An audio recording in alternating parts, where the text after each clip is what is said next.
یہ کہا کہ 4 مذہب پہلے سے موجود تھے، یہ 5واں مذہب جس کا نام اہل حدیث ہے، کیا ہے؟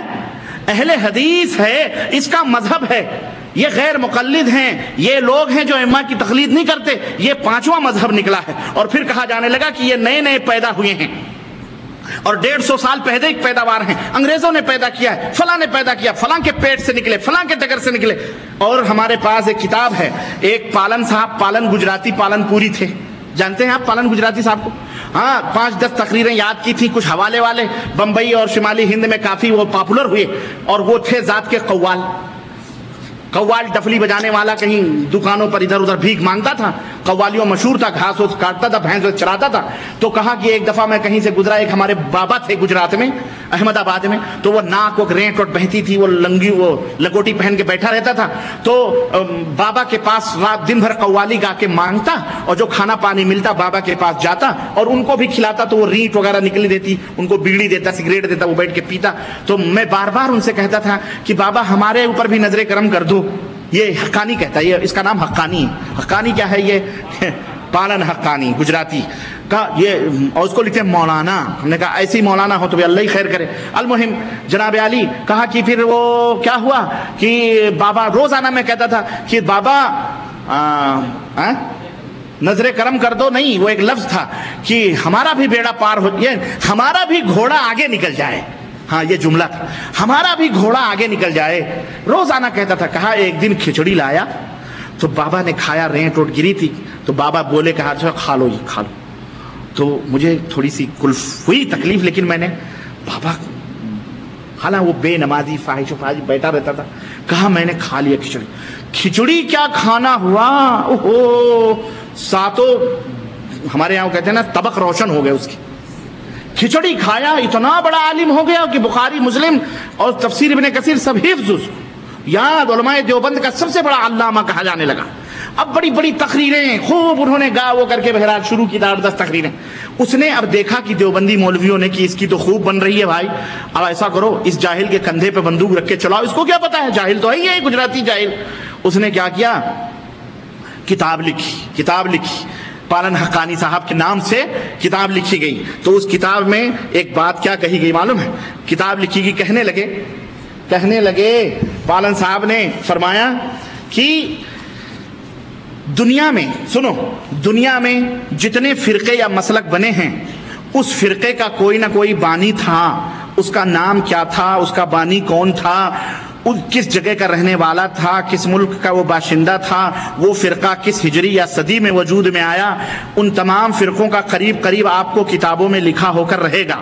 لیکن مسلک اہل حدیث کی بنیاد کس نے ڈالی، اس کا نام کیا تھا، وہ کس شہر یا ملک کا رہنے والا تھا، اور کس ہجری یا صدی میں وہ مذہب تھا۔ حالانکہ انہوں نے یہ بات کس لیے کہی ہے، ہمیں بدنام کرنے کے لیے کہی، لیکن واللہ اللہ تعالیٰ کیسے کیسے حق زبان سے کہلوا لیتا ہے۔ ان سے میں کہوں کہ پالن جی، یہ تو ہماری سچائی کی سب سے بڑی دلیل ہے کہ ہمارا مسلک زمین پر نہیں بنا، ہمارا مسلک عرش بری سے آیا ہے۔ ہمارا مسلک کہاں سے آیا ہے؟ عرش بری سے آیا ہے۔ اس کا بنانے والا نہ تو کوئی مولوی ہے، نہ تو کوئی ملا ہے، نہ ہی اس کا بنانے والا کوئی صوفی ہے، نہ اس کا بنانے والا کوئی امام ہے، بلکہ اس کا بانی خود اللہ تبارک و تعالی ہے، اور جسے لے کر حضرت محمد الرسول اللہ صلی اللہ علیہ وسلم تشریف لائے۔ اسی لیے نہ ہماری کوئی جگہ ہے، نہ ہماری کوئی ہجری ہے، نہ ہماری کوئی تاریخ ہے، اور نہ ہی ہمارا کوئی بندہ ہے، نہ کوئی ہمارا امام ہے۔ امام ہمارا تو وہ ہے جسے اللہ عز و جل نے امام بنا کر کے، امام اعظم سید المرسلین بنا کر کے اس دنیا میں بھیجا۔ تو تم تو ہماری بات کر رہے ہو کہ یہ اہل حدیثوں کا تو کچھ پتہ ہی لتا نہیں ہے۔ پتہ ہے، وہ پتہ کہاں ہے؟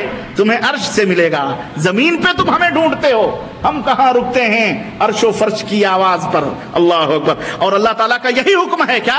اطیعوا اللہ واطیعوا الرسول، اور یہی ہمارا مسلک ہے۔ صحابہ، تابعین، فقہاء، محدثین اور انگنت ائمہ دین سب اسی مسلک کے خاتم ہیں، اور گستاخی معاف ہو تو ہم ان میں کسی کو بھی بانی مذہب ماننے کے لیے تیار ہاں کسی کو بھی اپنے مذہب کا بانی تیار نہیں ہے. ان کی محبت و عقیدت ہمارا جزو ایمان ہے. ان کی عزت اور ان کا احترام ہمارے سر اور آنکھوں پر ہے. ان کے فرامین ہمارے لیے مشعل راہ ہوں اور ان کے اجتہادات ہمارے لیے بہترین رہنما ہیں. لیکن انسانی تقاضے کے تحت جب کسی کی بات قرآن سے ٹکرائے گی, جب کسی کی بات نبی کے فرمان سے ٹکرائے گی, تو اللہ کا حکم ہوگا فردوہ الی اللہ والرسول, اسے اللہ اور اس کے رسول کی طرف لوٹا دو. ہم اسے قبول کرنے سے انکار کر دیں گے.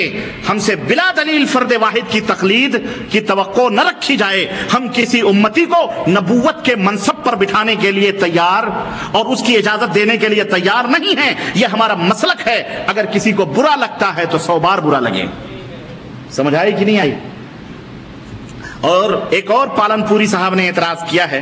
فرماتے ہیں کہ آج تک اہل حدیث صاحبان میں ایسا کوئی عالم نہیں ہوا ہے کہ ان محترموں کی پیاس بجھانے کے لیے کوئی فقہ کی کتاب تیار کر دیتا کہ ان صاحبان کو حنفیہ شافعیہ کے دروازے پر بھیک مانگنے کو جانا نہ پڑے. آخر تم بھی فتویٰ لیتے ہو, حنفی شافعی کے دروازے پر بھیک مانگتے ہو, یعنی اہل حدیث بھکاری. مجھے ایک بات یاد آ رہی ہے کہ ایک دفعہ مختلف ملکوں کے سربراہوں کی میٹنگ تھی. کہاں؟ انگلینڈ میں. اور سب اپنے اپنے دستور پیش کر رہے تھے. سب اپنے اپنے دستور پیش کر, ہمارے ملک کا دستور یہ, ہمارے ملک کا دستور یہ, ہمارے ملک کا دستور یہ. سعودی عرب سے ملک عبدالعزیز رحمۃ اللہ علیہ, جو شاہ فہد کے باپ ہیں, وہ بھی اس سربراہی میٹنگ میں موجود تھے. جب سبھوں نے اپنا اپنا دستور پیش کیا تو ملک عبدالعزیز رحمۃ اللہ علیہ اٹھے اور انہوں نے قرآن کریم پیش کیا. انہوں نے کیا پیش کیا؟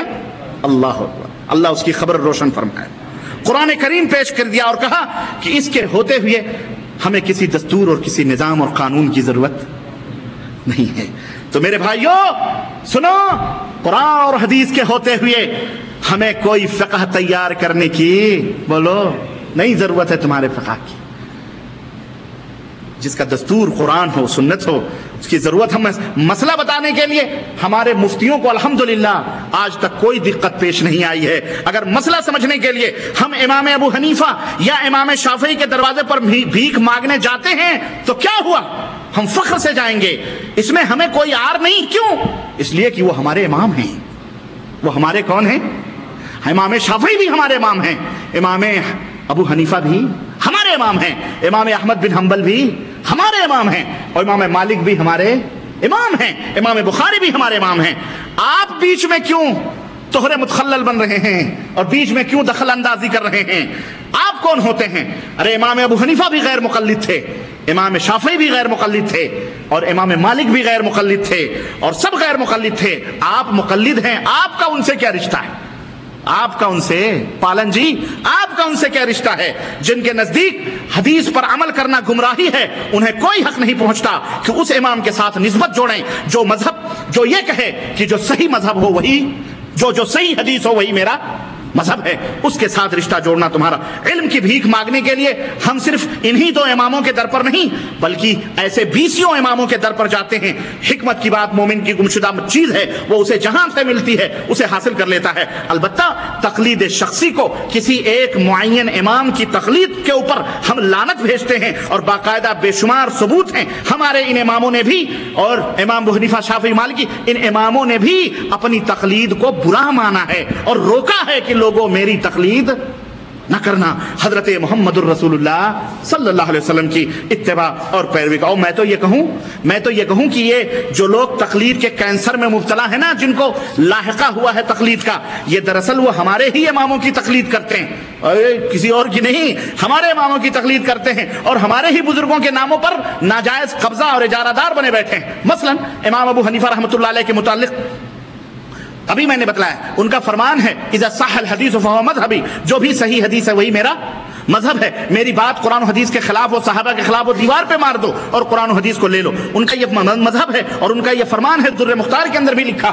تو میں پوچھنا چاہتا ہوں, کیا یہ اہل حدیثیت نہیں ہے کہ قاضی ابو یوسف, جن کی وجہ سے فقہ حنفی متعارف اور نافذ ہوئی, ان کے متعلق تذکرۃ الحفاظ کے اندر امام ذہبی نے لکھا ہے کہ یحییٰ ابن یحییٰ تیمی نے امام ابو یوسف سے سنا کہ وہ اپنے وفات کے وقت فرما رہے تھے, کل ما افتیت به فقد رجعت عنه الا ما وافق الكتاب والسنہ وفی لفظ الا ما فی القرآن واجتمع علیہ المسلمون, کہ میں مرنے کے وقت امام ابو یوسف نے کہا کہ میں اپنے ہر اس فتوے سے رجوع کرتا ہوں ہوں جو میں نے دیا ہے سوائے اس کے جو قرآن و سنت کے موافق ہو، اور ایک روایت میں ہے سوائے اس کے جو قرآن پاک میں ہے اور جس پر مسلمانوں کا اجماع ہے۔ بتاؤ یہ غیر مقلدیت نہیں ہے تو اور کیا ہے؟ یہ اور کیا ہے؟ شاہ ولی اللہ اور شاہ اسماعیل دہلوی اور دونوں دادا